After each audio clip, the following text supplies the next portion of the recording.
আপনি এটা বন্ধ করেন আমি এই অল্প আমি না না আপনাদের সাথে কোনো কথা বলতে চাই না।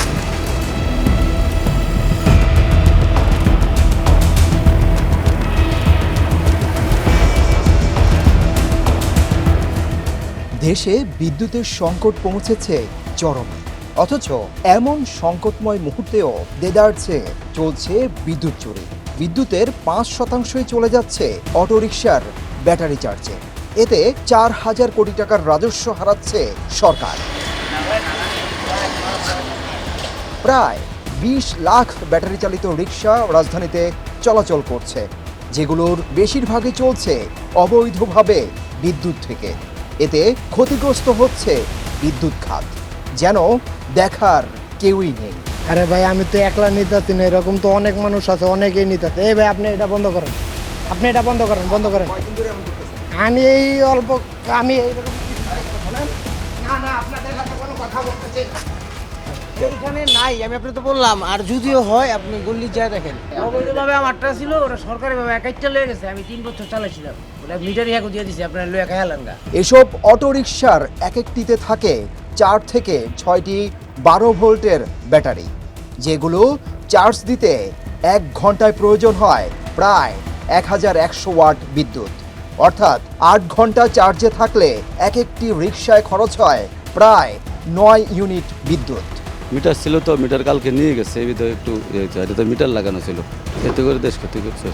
সিপিডির গবেষণা অনুযায়ী প্রতিদিন জাতীয় গ্রিড থেকে প্রায় 800 মেগাওয়াট বিদ্যুৎ খরচ হচ্ছে শুধু এই রিকশা চার্জ করতে। কিন্তু বিদ্যুতের খুঁটি থেকে অবৈধভাবে সংযোগ নেয়ার কারণে এই বিপুল পরিমাণ বিদ্যুতের কোনো অর্থ সরকারি কোষাগারে জমা হয় না। শুধু রাজধানীর তেজগাঁও শিল্পাঞ্চলেই অবৈধভাবে চার্জ দেওয়া অটোরিকশার সংখ্যা কয়েক হাজার।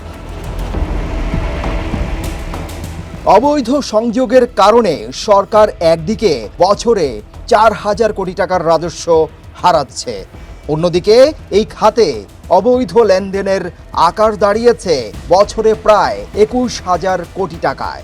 সিপিডির তথ্য মতে রাজধানী জুড়ে থাকা 20 লাখ অটোরিকশার প্রতিটি থেকে গ্যারেজ ভাড়া ও চার্জ বাবদ দিনে গড়ে আদায় করা হয় 100 টাকা।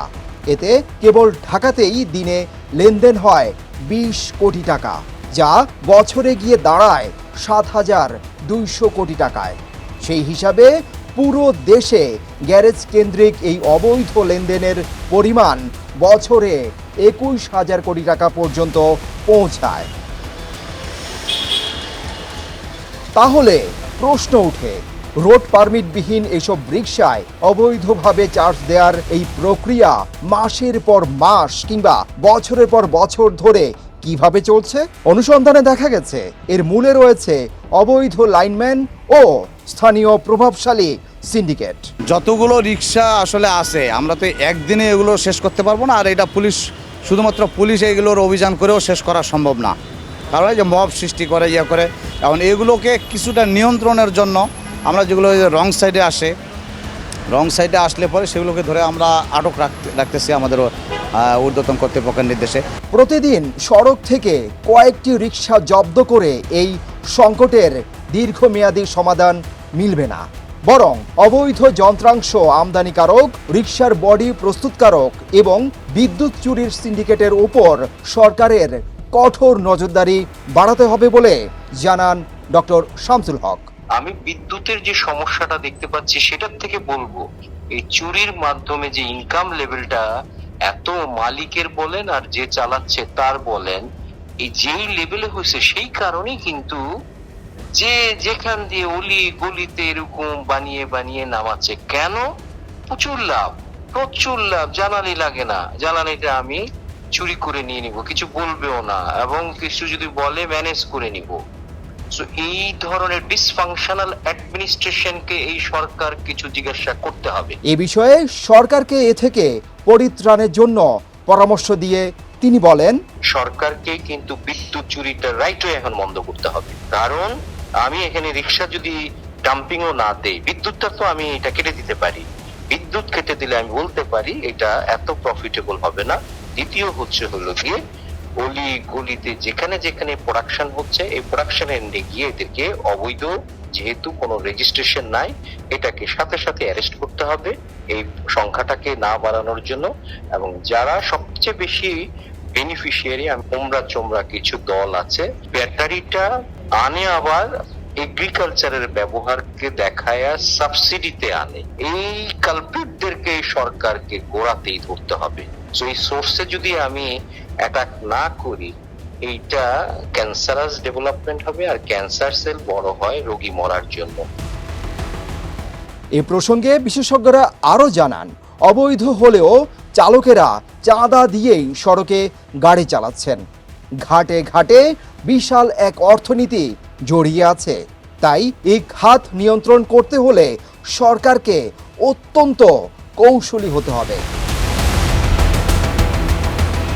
2024 সালের 5 আগস্টের রাজনৈতিক পট পরিবর্তনের পর পরিস্থিতি পুরোপুরি বদলে যায়। আইন শৃঙ্খলা পরিস্থিতির শিথিলতার সুযোগে এইসব বাহনের সংখ্যা রাতারাতি বৃদ্ধি পায় এবং এক পর্যায়ে ঢাকার প্রধান প্রধান সড়কগুলোতেও উঠে আসে। দর্শক, আপনারা জানেন যে এখন বিদ্যুতের অনেক সংকট দেখা দিয়েছে। বিশেষজ্ঞরা বলছেন এর জন্য অনেক কারণও আছে। তার মধ্যে অন্যতম একটি কারণ হচ্ছে যে এই যে দেখছেন যে অটো রিক্সাগুলো দেখছেন, এগুলো কিন্তু এখন দিনের বেলাও কিন্তু চার্জ হচ্ছে। আগে কিন্তু রাতের বেলায় চার্জ হতো। এখন ওপেন সিক্রেটভাবে, যেমনটি একটু আগে আপনাদেরকে বলেছি, ওপেন সিক্রেটভাবে কিন্তু তারা কিন্তু এই অটো রিক্সাগুলো চার্জ দিচ্ছে, যেন দেখার কেউ নেই।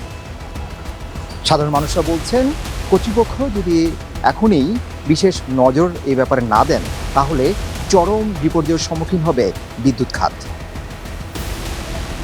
ঢাকা শহরের অলিগলি ঘুরে সিদ্দিকুর রহমান রোমন, হ্যালো বাংলাদেশ।